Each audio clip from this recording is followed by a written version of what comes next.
we get to the point where so many young women today think to be free is to go to college, get a great degree, have a fantastic job, and be as sexually free as possible? How did those get joined together? Well, that was the question that people began to ask me after I had left Cosmo, and I began to investigate it. You have to understand a bit about how propaganda works. Propaganda isn't just a bunch of lies. People think, oh, propaganda, I can spot it in a minute because it's just a bunch of lies. No, propaganda is very sophisticated. It's half-truth, selected truth, and truth out of context.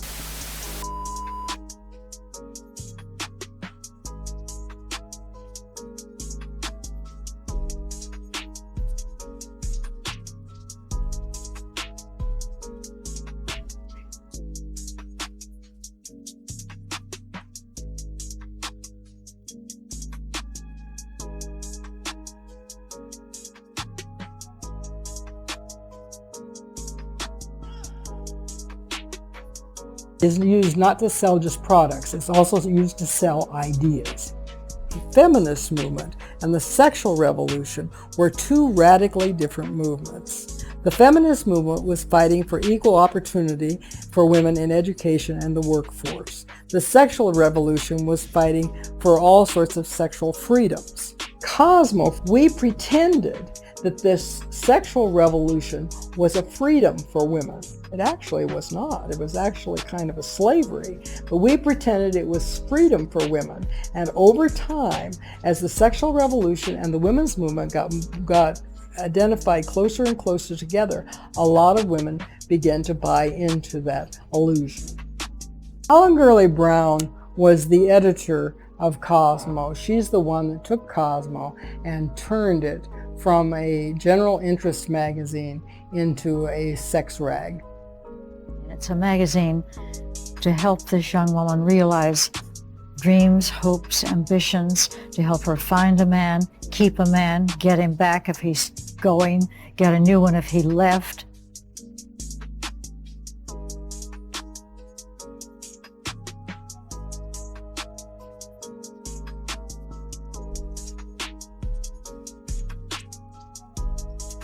Why all of this hijacking of the women's movement? Money. Why was Cosmo so successful? Because it attracted advertisers. Why did it attract advertisers? Because it worked. When a young woman, an insecure young woman, reads these magazines and thinks that she has to have perfume, cosmetics, hair products, beautiful clothes, singles travel, abortions, contraception. When she thinks she has to have all of these things, she's going to spend a lot of money. What these magazines are doing, and what now the internet and everywhere, turning a woman into a commodity. She's got this picture of herself on herself. It's all about me.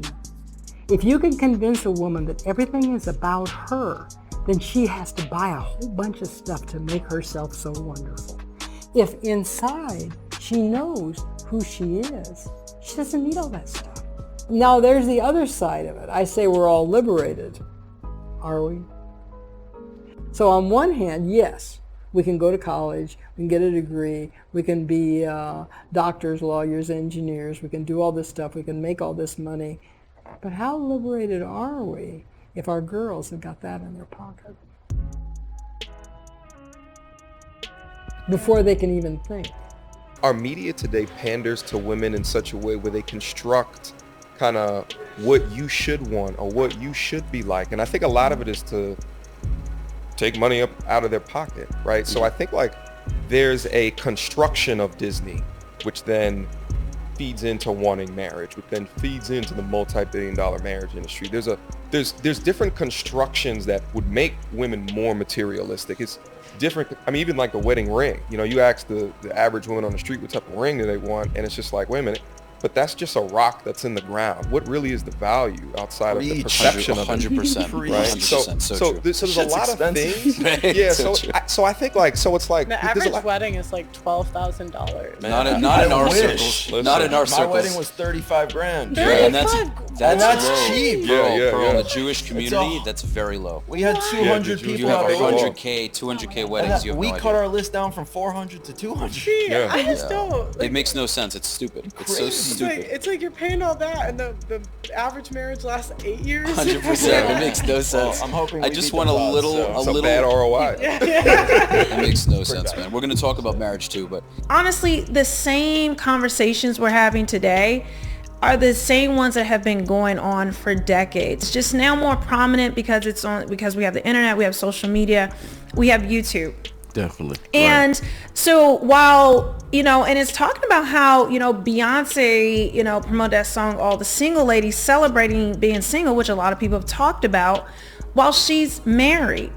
And I did not know this. Did you guys know that when Meghan Trainor came out, I forget what song it is, but in her video and her song talking about traditional values, that she got backlash, even in 2014.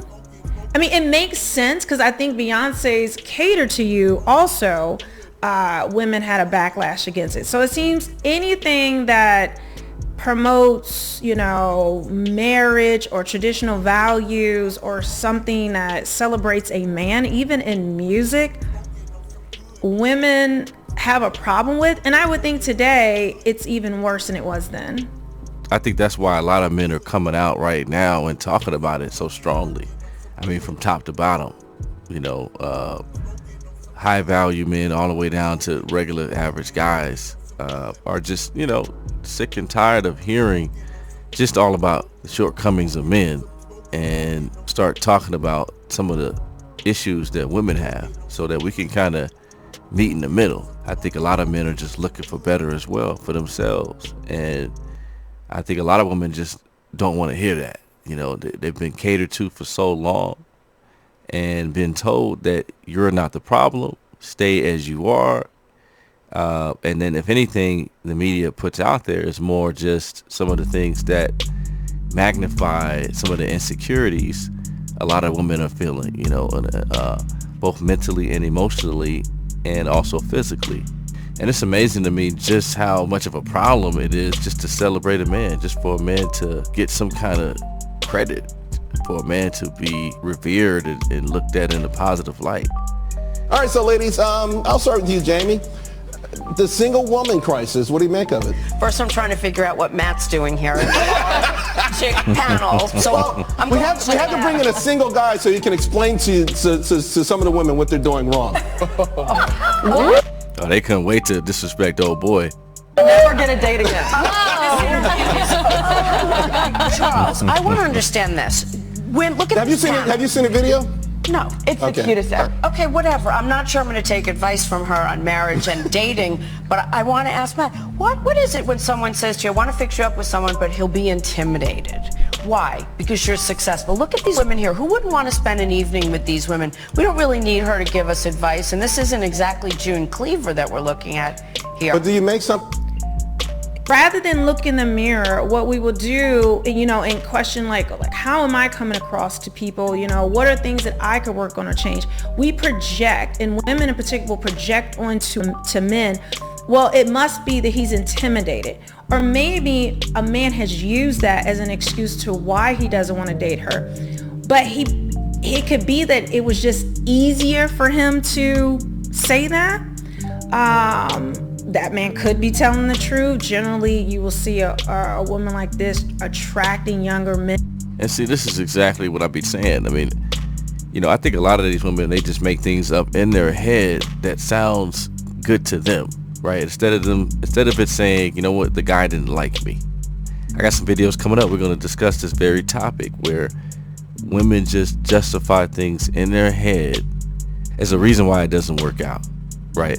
Like if it's a quality guy they felt like it wasn't much wrong with, they're going to go back and say, you know what, he was intimidated by me. Instead of the guy just not liking her, and it may be just not working out. And chances are, most likely, he just didn't like you. It was just certain things he saw about you that just wasn't compatible. It's not about being intimidated at all. You know, I think most guys, they're dealing with guys most of the time, and you're dealing with real masculinity most of the time. So a woman trying to challenge you is really just a mere annoyance for most men. It's not like you're intimidated. And rather than saying it could be my personality, it could be the way I speak to people, it could be that I'm not nurturing, I'm not caring, I'm not what men are looking for long term, and I need to change. Rather than accepting that, she would rather keep her identity as this successful woman because she cannot tear away from it. And so she has to spin a narrative in her mind as to, okay, why men don't want to date me, and finally latch on to something she heard, someone told her, or she read, or all her girlfriends say the same thing. It's because, I mean, it's just much easier for a woman to say, hey, he's the problem, or he's just intimidated by me. It helps keep their ego intact, and they can move on to the next and act like they're perfect and nothing's wrong with them. Again, you don't really hear guys tell each other, you're perfectly imperfect, and all these type of things like that. Those type of things where you have to just fluff the ego constantly to feel a certain way. I totally understand it, because the media does a number on their self-esteem and their self-confidence. You're constantly bombarded with commercials and magazines that attack the self-conscious and self-confidence of a lot of these women. And so the issue that I have is that they're internalizing a lot of this and then taking it out on a lot of the men. A lot of women almost despise men. They don't really like a lot of the things men stand for. They say, okay, there's no men around. But as soon as a man stands up and stands on his square about what his opinion is, and it so happens they don't agree, he's arrogant, he's a narcissist. And so, but getting back on this ego thing, I think that's what keeps a lot of women from growing and evolving and realizing what they may be a part of. When you're in a relationship and it doesn't work out, it's very rarely it's only one person. Very rarely. Usually two people are the reason it didn't work. Maybe one more than the other, but you both have some hand in it, some kind of which way, whether it's choices. Like if you watch any of these type of panels or dating panels or dating shows like Kendra G or something like that, if she asks a woman, what are the main things you need to improve in?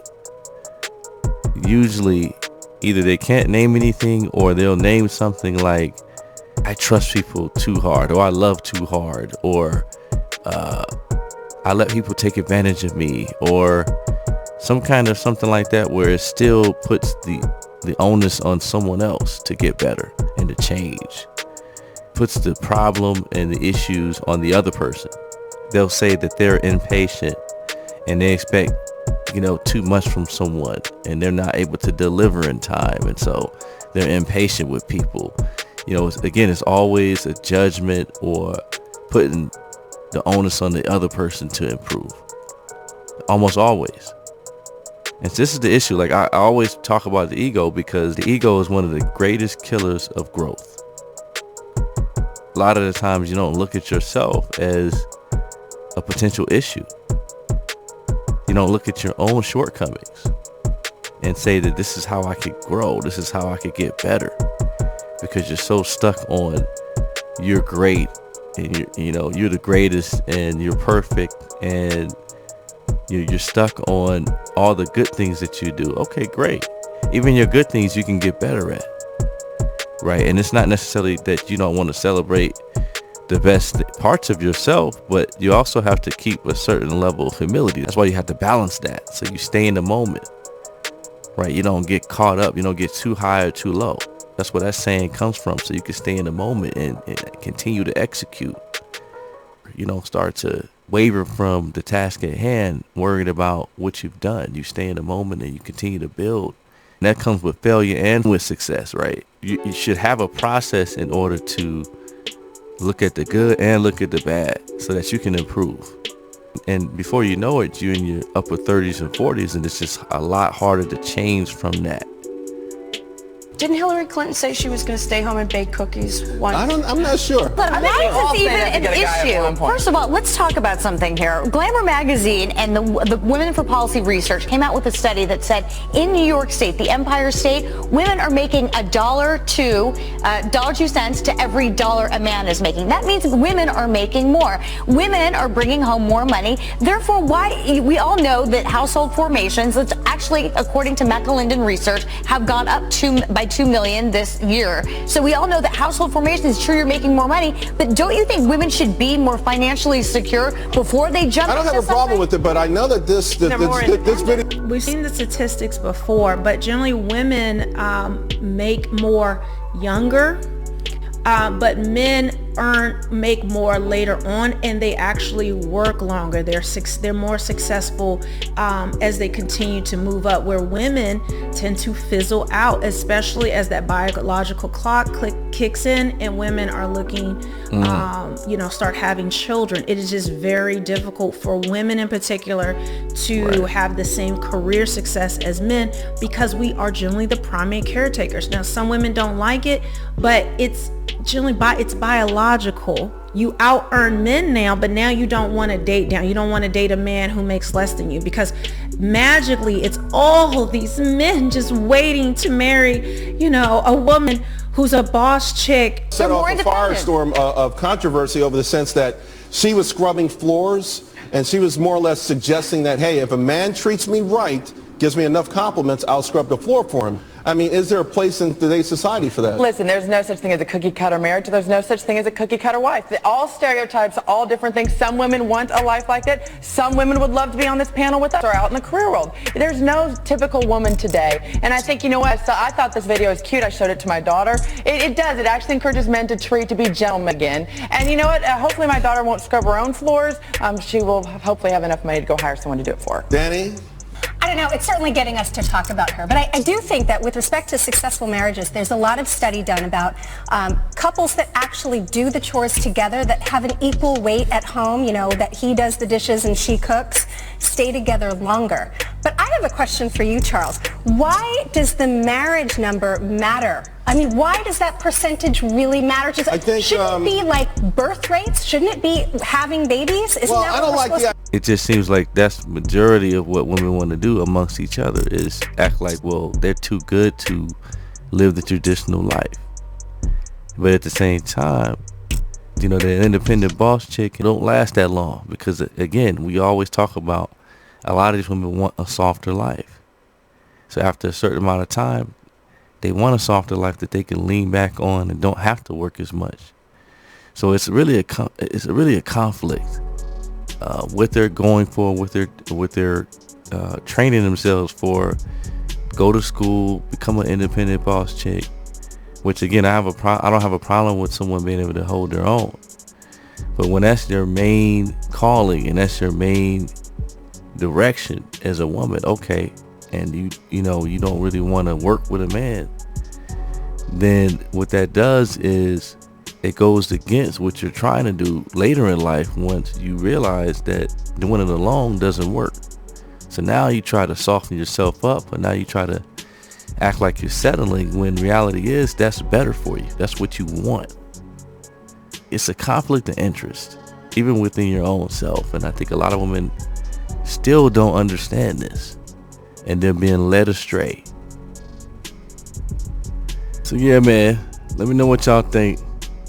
Shout out to Melanie King.